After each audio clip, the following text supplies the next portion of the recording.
अस्सलाम वालेकुम। आज की वीडियो में मैं आपसे शेयर करने जा रहा हूं कि मैंने इन्वेस्टमेंट्स करते हुए क्या ब्लंडर्स किए हैं अब तक। तो मैं आपको दो ऐसी एग्जांपल्स दूंगा जो मैंने ज़बरदस्त किस्म के ब्लंडर्स किए और बड़ी मिस्टेक्स की और उससे मैंने क्या सीखा। इसके साथ साथ हम कवर करेंगे जो स्टॉक मार्केट की इस वक्त की सूरत हाल है, इंडेक्स कहाँ खड़ा है और चीज़ें कहाँ जाने वाली हैं। तो इस वीडियो को एंड तक ज़रूर देखें।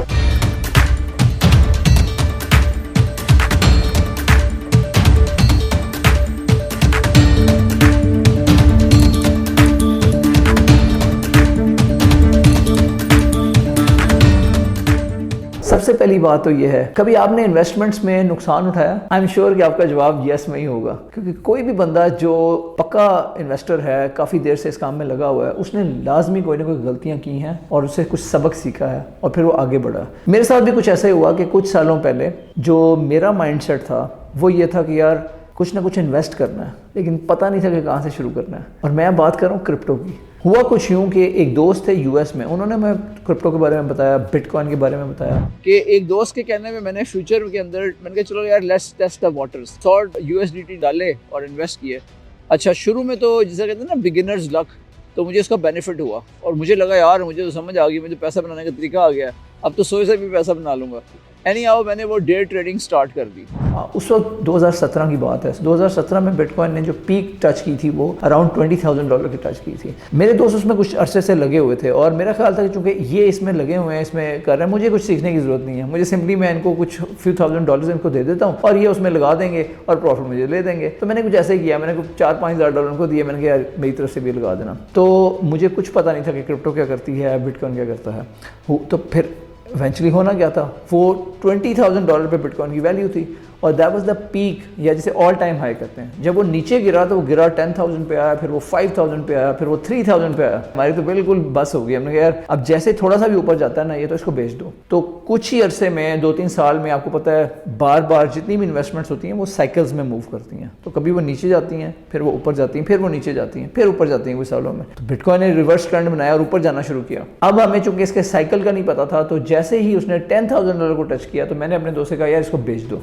अब वो $10,000 पे हमने 50% लॉस पे बेचा, क्योंकि हमारी कोई अंडरस्टैंडिंग नहीं थी। हमने कहा यार कुछ ना कुछ पैसे तो निकाल सकते हैं, निकल आए। फिर वो उसी बुल रन में, जो अगला बुल रन था 2020-21 का, उसमें उसने जाके $67,000 को टच किया, वो उसका ऑल टाइम हाई बना। तो कहने का मकसद ये है कि अक्सर जो एक नया बंदा होता है वो इस किस्म की मिस्टेक्स करता है। मेरे लिए लेसन लर्न क्या था? मेरे लिए लेसन लर्न ये था कि कभी जब भी इन्वेस्टमेंट करो पहले उसको समझो, उसके बारे में सारी इन्फॉर्मेशन हासिल करो, अपनी रिसर्च करो, अपना नॉलेज बढ़ाओ। क्योंकि हम खुद तो इंजीनियर हैं और अगर इंजीनियर ऐसी हरकतें करेगा तो फिर आम आवाम क्या करेगी। तो खैर मैंने तैयार कर लिया कि मैं आइंदा से समझ के इन्वेस्टमेंट्स किया करूँगा। That was the key lesson learn. इसी तरह एक बार आगे चलें तो मुझे शौक पैदा हुआ, लीवरेज एक चीज़ होती है जो फ्यूचर में लॉन्ग और शॉर्ट में आपने करना होता है। बेसिकली आप स्टॉक खरीदते नहीं हैं, बल्कि आप उसके ऊपर बेट करते हैं। क्या ये आप लॉन्ग लगाते हैं अगर आपको कन्विक्शन हो कि ये ऊपर जाएगा, शॉर्ट लगाते हैं कि अब ये नीचे जाएगा। तो अगर वो बेट उल्टी पड़ जाए, तो अगर आपने लीवरेज बहुत ज़्यादा ली हो, लीवरेज ये होती है अगर आपने $1,000 लगाए हैं और आपने 20 टाइम्स लीवरेज रखी हुई है, तो बेसिकली आपने एक्सचेंज से मनी बोरो की है, तकरीबन 20 मल्टीप्लाइड बाय 1000,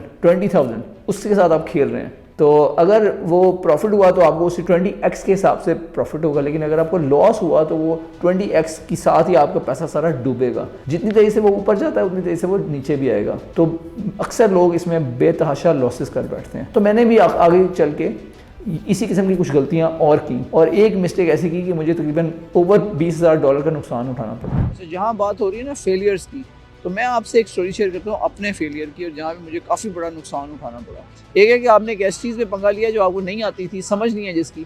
दूसरा पंगा आपने लिया इस तरह कि आपने उसके अगेंस्ट इमोशंस में आ गया, गुस्से में आ गया। एनी हाउ मैंने कहा ऐसी की जैसी, मैंने उसके अंदर मज़ीद पैसे डाले और मैंने उसको मज़ीद ज़रा और इन्वेस्ट कर दिया। फिर मुझे शुरू में फ़ायदा हुआ, लेकिन फिर मैं फंस गया।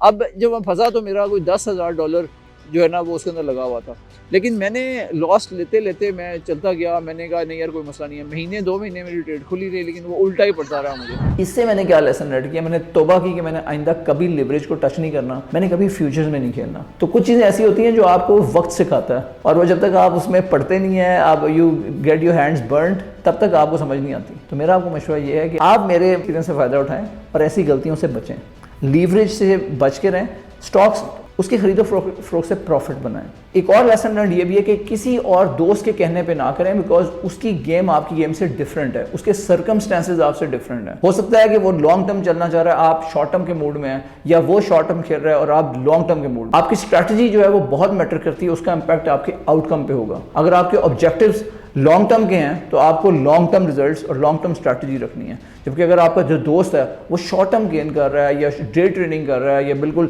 स्विंग ट्रेड्स कर रहा है जो कि कुछ दिनों बाद उसने सेल करने हैं स्टॉक्स, तो आपकी बिल्कुल भी उसके साथ मैचिंग नहीं होगी, तो रिजल्ट्स बिल्कुल डिजास्टर्स आ सकते हैं। बिल्कुल ऐसी सूरत में अगर आप ऐसे दोस्त को फॉलो करेंगे तो आपके जो रिजल्ट्स हैं वो तबाहकुन हो सकते हैं। एक तो बात ये होगी। अब हम चलते हैं मार्केट की तरफ। मार्केट जो है वो अच्छा प्ले कर रही है। अभी तक जो KSE 100 इंडेक्स है वो 1,14,000 पे है और अप एंड डाउन कुछ करेक्शंस का अमल जारी रहता है, लेकिन करेक्शंस जो होती हैं वो एक अच्छी अपॉर्चुनिटी होती है कि आप उसमें बाय कर सकते हैं और अपना जो पोर्टफोलियो है उसको मजीद स्ट्रॉन्ग बना सकते हैं। तो डोंट गेट डिप्रेस्ड कि जी अब स्टॉक नीचे जाना शुरू हो गए हैं और इस तरह की चीज़ नहीं होती। तो ओवरऑल मार्केट का ट्रेंड पॉजिटिव है। एक और खुशाइन बात यह है कि जो हमारे फाइनेंस मिनिस्टर हैं और मोहम्मद औरंगजेब, मंडे को उन्होंने ये बयान दिया है कि जो टैक्स के टारगेट्स हैं IMF की तरफ से दिए गए वो हम टारगेट पे उन अहदाफ पे पूरे उतरेंगे।